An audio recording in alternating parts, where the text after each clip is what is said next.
Hey, what's up, you guys? Bloody Jacob here to bring you my weekly review of FX's The Strain. And this week we've seen Season 2, Episode 5, entitled Quick and Painless. And, so I was a bit slower getting this review out than I had intended to. I've just been feeling a little bit kind of lately, you know what I mean? But, I still really enjoyed this week's episode. I do think it was a definite improvement over what we got last week with the Silver Angel. Not that The Strain ever has a bad episode per se, some are a little bit more capable of pulling you in than others. And this week's episode, I think, was a bit of a rebound for it. I definitely enjoyed it.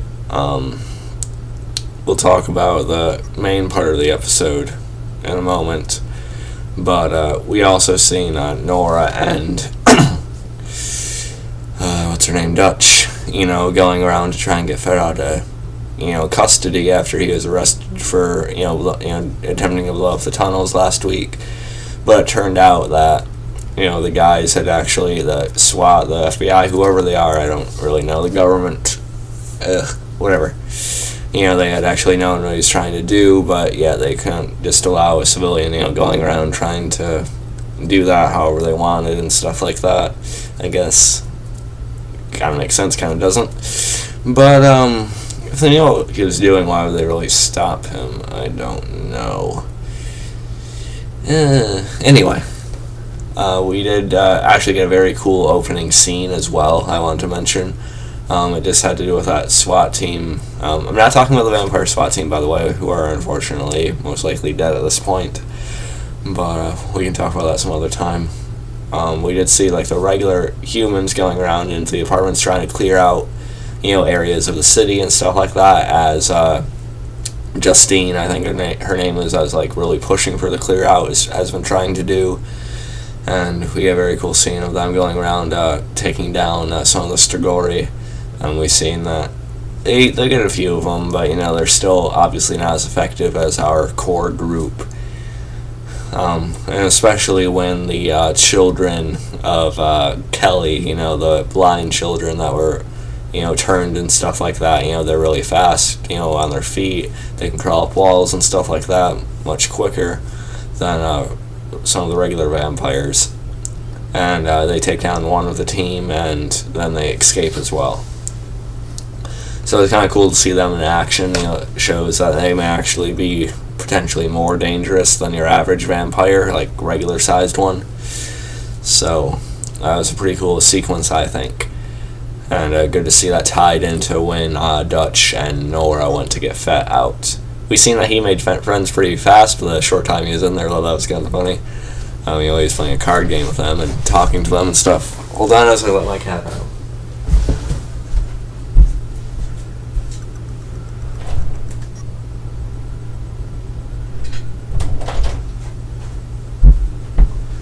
Sorry about that, guys. I know I've done that in quite a few of my videos, but it is what it is. And so I did like that.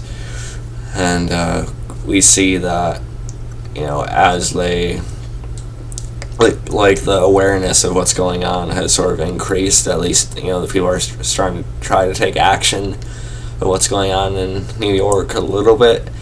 And we see Fet and Dutch, they end up joining the team, to clear out the rest of the area. You get a cool shot of, Fet hearing one of the Strigoi in the walls, and he actually stabs through it and is able to kill one of them, which is pretty awesome. So there's that. I just wonder, there's a more prominent guy that was helping to lead that they're showing quite a bit, so I wonder how long he's going to be around. But I imagine he'll get caught in the crossfire. I imagine he'll get caught in the crossfire at some point, but we'll see. So there's that. And the main part of the episode, though, I think, had to do with Ephraim, of course, having to go over to Washington, D.C. He was wanting to take Nora with him because, he kind of needs her for support and stuff like that. But, she wants to stay back with Zach. But before we get to that, again, I should mention what Abraham was up to this week. He was still trying to locate the lumen. I forget what the exact Lumen or something like that. The book that supposedly has the key to what can actually destroy the Master efficiently. And he's still searching for that. We see him go back to this black guy, the dealer, who he's seen Gus, not being so friendly with in the past. He's able to intimidate some of the people there, with his sword and stuff like that. And he doesn't seem to be able to find it, but we do see him run into Mr. Fitzwilliam. Excuse me. But we do see him run into Mr. Fitzwilliam, and it appears that he is ready to sort of join their cause and actually try and take action against what's going on, instead of just saying, oh yeah, it's bad, but I'm staying out of it, I'm getting out of here. So he's actually joining the group now, it seems. Don't really care about his character yet, but that'll probably come now that he's closer to our core group. So there's that. And also we see that Eldridge, Palmer, he goes on a date with Miss Coco Marchand. The assistant he hired that he's obviously attracted to. And, I was reading this storyline's meant to show a softer side, a different perspective or layer to Eldridge's character. It doesn't really seem that enthralling to me yet, to be completely honest. It's not really that interesting or compelling. But I could see a point where she does get hurt or something and he sort of goes off the rails or something. I could see that happening. But yeah, there definitely seems to be a mutual connection between them now. It's not just Eldridge being a creep. Because after he takes her for dinner, he does get word from one of his employees that they may be closer to locating that book. Cardinal of all people. Who would know of religious artifacts like that and stuff like that, but still kind of funny that he's involved in such shady stuff. But we see Eldridge take Coco back to the their building, and they have a slow dance, almost kiss at one point. And it's a little odd, but I guess I'll still see where it goes. It has potential for sure, like I said. So I like that. Well, I kind of did. But my favorite part of the episode had to be F's side of things this week. We see, he also tries to, talk to Zach a little bit again. F, the audience is starting to get fed up with the kid. He's just saying, it's basically an impossibility that, we'll be able to do anything other than what we're trying to do about the infection in your mom right now. When he is, keeps complaining about his mom not being there and such. Yeah, I still don't like the recast of Zach, and just the writing for the Zach character in general has been all season long. I'm still going to give it a chance. There are brief little things here and there that make me like him a little bit. I don't know if it was a couple episodes ago or something when F took him to the batting cages. I kind of like that.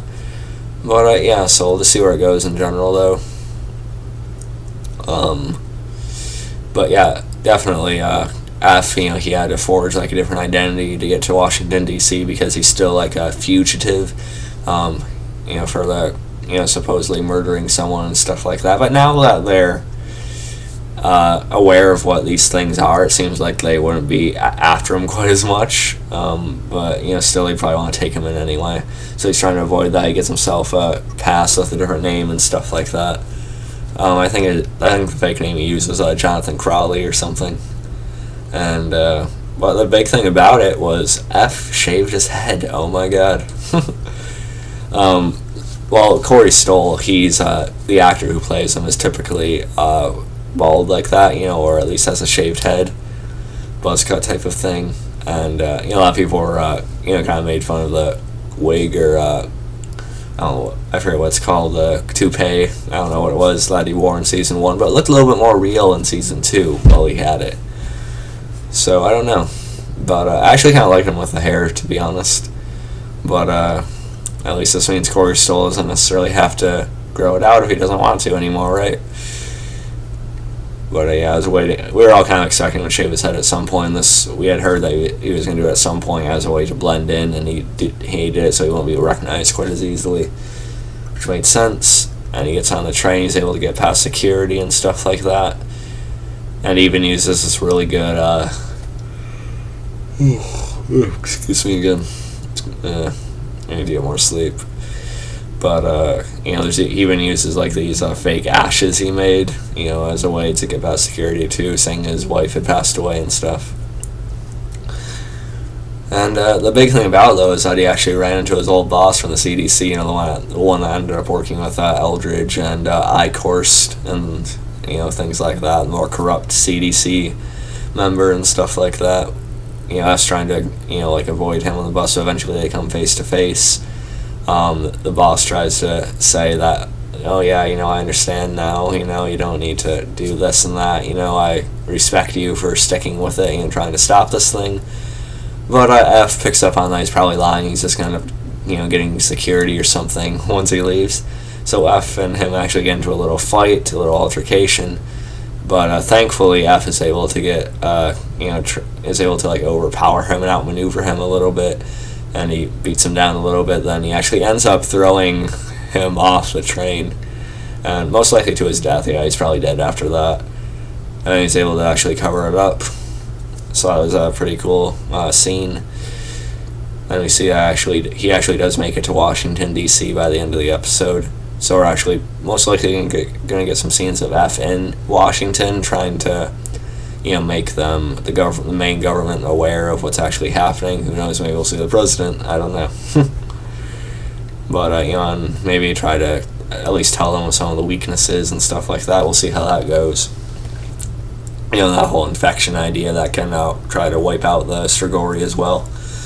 So I'm looking forward to that. It's definitely a step in the right direction. It's definitely picking up with that storyline, so I like that quite a bit. And let's see. I know there are other things I didn't talk about. Oh yeah, Nora, Nora and Dutch went to pick up Fet. I already explained that, they helped to clear out the area, that building and stuff like that, but Nora also had a few scenes with, I think her name was Justine, the lady who's trying to actually put all these clearing out plans into action that we've seen for the past few episodes. We see that her nephew is infected, so we actually get some really good acting from her actress, with letting Nora, inject him with morphine to put him down before he turns and stuff like that. So we see another layer to her character, a more vulnerable side, which is cool. I hope Justine isn't killed off too quickly. She's actually kind of a stronger female character that I would like around for at least a little while. But we'll see where that goes. There's some good acting from the actress who plays her and Mia Maestro, who of course plays Nora. And so there's that. There's something else I want to mention. I'm just trying to think if there's anything else I forgot before that.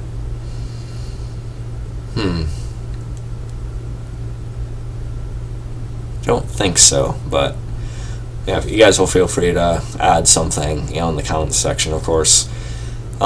We see this new arrival at the airport, actually. We see the security goes to this fence, and the fence is torn down, and we see something walking through the woods, a hooded figure. And it's a more vampiric face, and he gets in a car, and he has a driver, and she drives off with him. And we kind of know who this is at this point. Anyone who has looked into the story at all, I don't know huge spoilers, a couple actually, to be honest, but I don't know exactly what happens to this character, but I'm pretty sure this is the Mr. Quinlan, I don't know how to pronounce his name right, character. I had spoken about when Vaughn was supposedly killed earlier, that he was originally intended to be this Mr. Quinlan character, but they changed it, and, going into season 2 for some reason. I still wish they would have kept Vaughn on that path. I already like Vaughn better than Mr. Quinlan at this point, but we'll see where Mr. Quinlan's character goes. But yeah, this is that character for sure. I think he's carrying a sword on his back, which is cool, like a special, a vampire type of thing. And it looks like he's going to be more involved. He's going to have a conversation with the Ancients next week, hopefully, about, he's going to plan to take the Master down, but, for his own reasons, which we'll find out more about eventually. I do like the makeup on him, though. It's pretty good. And the effects on his face and stuff like that. So yeah, he turned into a very cool character, actually. I just wish they would have kept Vaughn as that, character, really. But, oh well. So, that's all I really have to say about this week's episode. If I forgot to mention something, or you want me to elaborate on something I did say, feel free to leave a comment below. Would love to discuss it with you guys, as always. Add me on Facebook, follow me on Twitter, Movie Pilot, and look for me on Spoil the Dead. Catch you guys next time, and peace.